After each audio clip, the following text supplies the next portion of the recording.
Improv. How you living tonight? Woo! Who had a productive day today? I didn't. It was fantastic.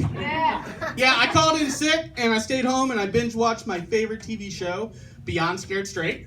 You guys know that show? If you don't, it's a show where they take like juvenile delinquents to prison to try and stop them from being on the path to being criminals. To me, it's twofold. One, it shows that you can say awful things to children as long as you're already in prison. But they always have one guy on the show, one convict, who looks badass and acts badass and talks badass, but his crime doesn't really match. You know? He's always like, my name is Stabboon! I'm the baddest motherfucker in here! You mess with me, I'll make you my bitch! And then the capsule reads, Stabboon's doing 14 months for tax fraud.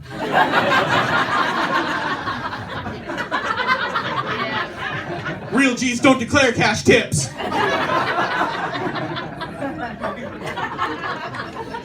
It's like a microcosm of the world, you know? Like, the world is just so weird right now. Trump and the NRA want to give guns to teachers. Can you believe that?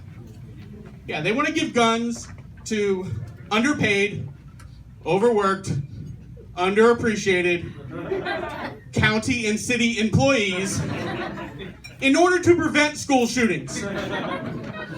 Was anyone like me when you heard that? Your first thought was what teacher you had in school would have been most likely to shoot you? For me, it would have been my 7th grade PE teacher, no doubt. There's no way that man watching me try to do a sit-up would not have pushed him over the edge. One sit-up! What? One sit-up! Next thing you know, I got my own page in the yearbook.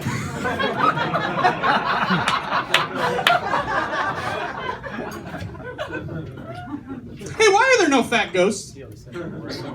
Seriously, I need to know. You never see fat ghosts. I want to know these things because I want options when I die. Is it that they don't exist, or are they too lazy to haunt shit? Maybe you got to go to specific places. Like you got to go to like an Arby's next to a cemetery. You know, some place where they can scare people and be around the food they love.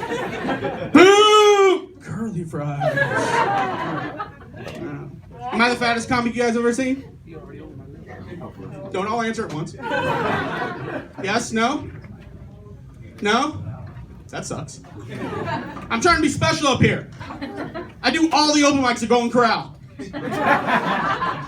Fried shrimp are a big part of my comedy game. I used to be a lot bigger. I used to weigh well over 500 pounds. And I tried doing stand-up then, but didn't really work out. Because I would write material, but I'd never get to use it. They'd call me to the stage, and all I have was...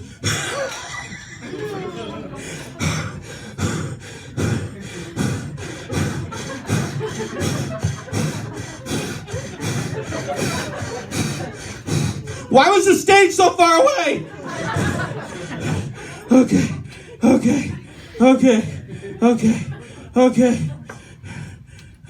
Are you gonna finish eating that? Okay. And then I'd say goodnight because I'd use up all my time. But to date, I've lost about 200 pounds. I've lost enough that I feel comfortable telling people I'm not fat, I'm just short for my weight. Benefit of losing weight? Found my dick. Yeah, applaud that! That was a special moment. Basically, my dick went from a theoretical concept to a really disappointing reality. I guess nothing grows in the shade.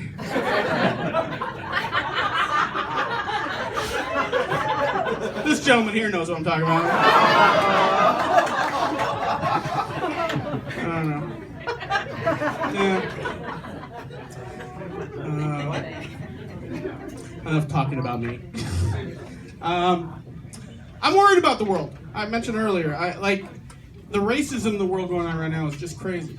I mean, it's always been crazy, it's always been bad. But now, thanks to social media, it's just right in our faces and you can't turn away from it. You know, maybe we shouldn't turn away from it. But some of the stuff we're seeing is just wacky and stupid. Like, how many of you saw that video of those two guys barbecuing in Oakland? You know, and the woman calling the cops. Yeah. That was stupid, right? They were barbecuing. They weren't hurting anybody. I mean, all that video really showed me was I would be a terrible racist. And I don't mean terrible as in a bad person. I would just be really bad as a racist. Because there's no way my racism would not be trumped by barbecue. You know, it'd be like, what are you guys doing? You can't be doing that shit here. You got a lot of nerve. Are those ribs? Yes, I want one. Do you have potato salad? Preferably made with white potatoes. I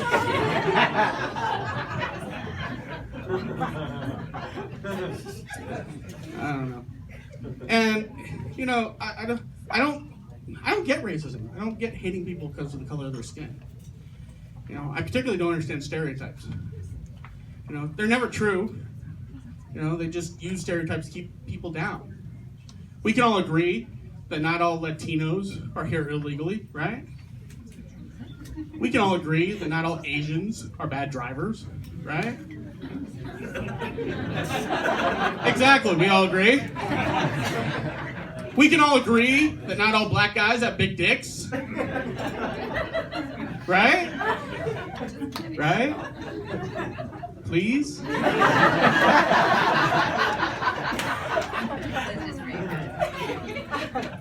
That one's true, huh?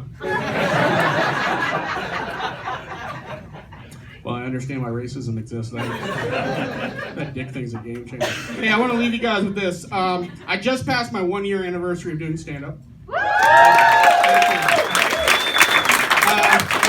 My first stand-up appearance was September 27th last year at a place called Fire Station 1, Silver Spring, Maryland. And how I got on was I went there to visit a friend, and the guy working the door, his name was Alex. He's also the guy putting on the show. He goes, "Are you a comic?" Actually, I went to him and I handed him my entry fee, which is $10. I handed him a 20. He goes, "I don't want to change yet. Can I hit you back later?" I'm like, "Cool." And he goes, "Are you a comic?" And I said, "Yeah, but I'm not here to perform." And he goes, "Great, you're on third." So that's how I got on stage the first. Since then, I performed 170 times. I've been to New York, Philadelphia, DC, Baltimore, Virginia, performed all over. And 1 year to the day, September 28th of 2018, I was back at Fire Station 1. Except this time I was headlining. Wow.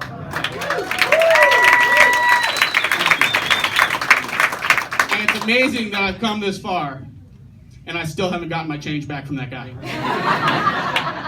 Follow your dreams and get your change, folks. Thank you very much.